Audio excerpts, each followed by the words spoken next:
혹시 발렌시아가를 입은 해리포터, 하얀 패딩을 걸쳐 입은 프란치스코 교황 사진 보셨나요? 올봄에 공개돼 큰 화제를 모았던 인공지능의 작품들입니다. 대규모 데이터베이스를 학습한 인공지능이 문장만으로 상상 속 그림을 만들어내는 건데 문제는 표절이죠. 게티 이미지처럼 유료 사진 정보를 판매하던 회사들은 소송을 준비하고 있기도 합니다. 그런데 이런 걱정 없이 이미 이 시장을 꽉 쥐고 있는 회사가 있어요. 어도비 스톡으로 자체 사진 데이터를 갖고 있고 이를 기반으로 생성한 인공지능 작품들로 말이죠.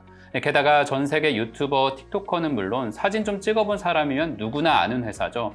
회사 이름은 동네 실개천에서 따왔지만 실리콘밸리 거대 기업 중 하나가 됐고 생성형 인공지능 이미지 열풍에 한물 간 줄 알았더니 올해 들어서만 벌써 50% 넘게 주가가 오른, 주가가 비싸다는 평이 종종 달리는데도 월가 호평이 이어집니다. 전 세계 주식시장에서 반짝이는 기업들을 들여다보는 바이 아메리카. 오늘 순서는 유튜버부터 초고해상도 출판 문서 제작자까지 매달 32,500원씩 따박따박 떼어가는 세계에서 가장 성공한 소프트웨어 기반 웹서비스 기업 어도비 이야기입니다.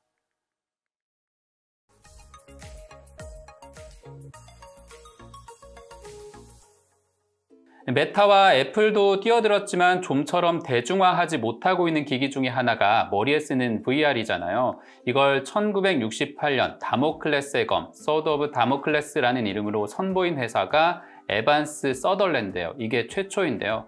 여기가 그래픽 장치 전문 기업인데 60년대 이미 아이패드처럼 화면에 그림 그리는 기능을 선보였고 1973년에는 돔 아이맥스 극장, 우주공간 속 영상을 구현할 정도로 기술을 갖고 있던 곳이에요. 어도비는 이 회사에 다녔던 존 워녹이 뉴욕 항구에 대형 3차원 그래픽 데이터베이스를 만들다가 직접 프로그램을 고안한 것에서 시작해요. 제록스에 다닐 때 만난 공동 창업자 찰스 게슈케, 존 워녹, 얼마 전 작관 이분들이 그래픽을 컴퓨터가 이해하는데 최적화하는 언어를 서로 만들게 돼요. 이때 만든 프로그램 언어를 포스트 스크립트라고 하는데 PS라는 확장자로 지금도 어도비 프로그램에서 확인할 수 있어요. 그리고 1980년대 매킨토시와 그래픽에 심취했던 애플이 이걸 알아보고 존 워녹의 프로그램으로 세계 최초의 레이저 프린터를 처음 선보이기도 하죠. 그런데 이렇게 어도비가 독창적인 디지털 출판 시장을 열었지만 회사 규모가 본격적으로 커진 계기는 따로 있어요. 바로 꾸준히 이어진 인수합병입니다.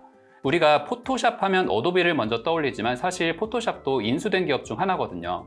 초기 디지털 출판 프로그램 경쟁자였던 알더스, 프레임 테크놀로지가 흡수돼서 사라졌고 이듬해 어도비의 출판 툴 일러스트레이터를 보완할 목적으로 포토샵을 3,450만 달러에 인수합니다. 이때 500억 원에 투자한 회사가 이제 300조 원이 넘는 회사의 핵심 플랫폼이자 여전히 대체하기 어려운 상태니까 그 가치를 알만하죠.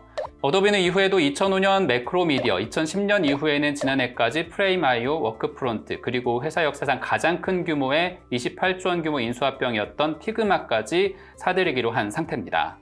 팔란티어의 피터 틸이 초기 자금을 지원했던 곳이라고 하니까 역시 투자 감각은 알만합니다. 사실 어도비는 존 워녹이 경영자에서 물러난 뒤 10년간 정체 상태에 있었어요. 시장은 한정되고 소프트웨어 버전을 높이는 것만으로도 패키지 수익을 높이는 것엔 한계가 있었던 셈이죠.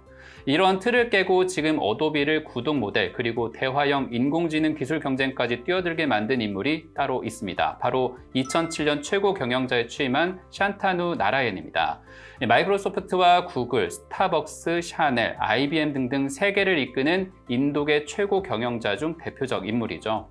이달부터 어도비는 베타 버전을 마친 파이어플라이 생성형 인공지능 이미지들을 서비스하기 시작했어요. 언어를 가리지 않고 문자만으로 이미지 창작이 가능한 데다가 미드전이 스테이블 퓨전보다 익숙한 프로그램으로 다른 저작권을 침해할 위험도 피할 수 있게 만들어진 게 특징이에요.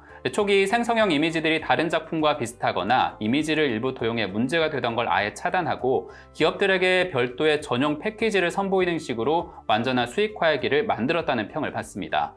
더구나 그 뒤에는 인공지능 프로세서 최강자인 엔비디아의 전폭적인 후원도 이루어지고 있고요.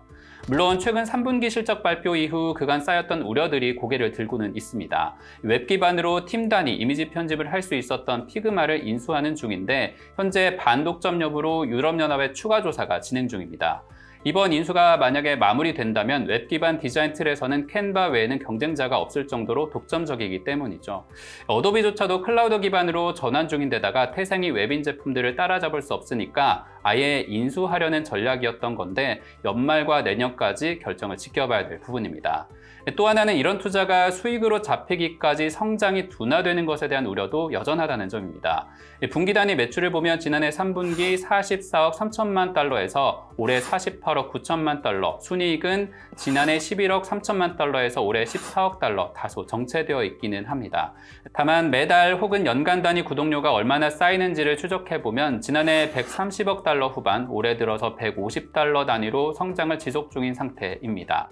어도비가 3분기 호실적에도 당일 주가는 조정을 받았지만 지난 3개월 전과 비교해 월가 애널리스트들의 매수 의견은 20곳으로 늘었고 비중 확대 의견이 여전히 우세합니다. 바클레이스와 뱅크 오브 아메리카 증권이 640달러로 아직까지는 이 독점적 기업에 대한 기대를 접게는 일러 보입니다. 인공지능이 만들어내는 이미지들을 정말 창작물로 봐야 하는지는 여전히 논쟁거리에 속합니다. 하지만 말로 혹은 타이핑으로 사람의 생각을 보다 정교하고 더 간편하게 표현해내는 기법의 발전은 멈추기 어려워 보입니다. 사실 디지털이 발달하면서 우리는 낙서하고 엉망인 그림을 그리는 게 점점 어려워지고 있잖아요. 보다 창의적이고 생각의 자유를 넓혀주는 도구들의 등장, 그렇다면 어도비는 조금 다른 평가를 이제 받아도 되는 것 아닐까요?